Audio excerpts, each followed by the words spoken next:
કાકાનો સનેડો બોલાવવાની શું જરૂર હતી? તમે શાંતિથી 6 નોરતા ગરબા રમી લીધા હતા, ગણીને 3 નોરતા તમારા લોકોએ કાઢવાના હતા. પણ ના, ગુજરાતીઓને હરી કરવાની આદત છે.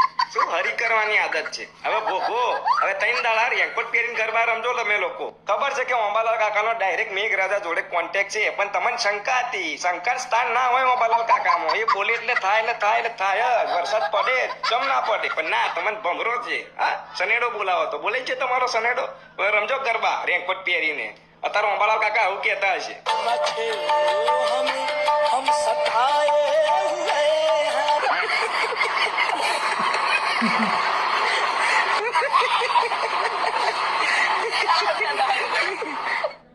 શું ન છેડો હમે हम सताए हुए हैं.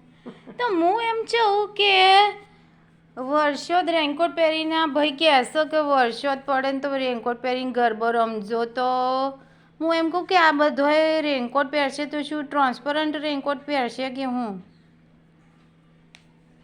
તો અમને શું લાગે છે બધા ટ્રાન્સપરન્ટ પહેરતા હોય છે રેનકોટ?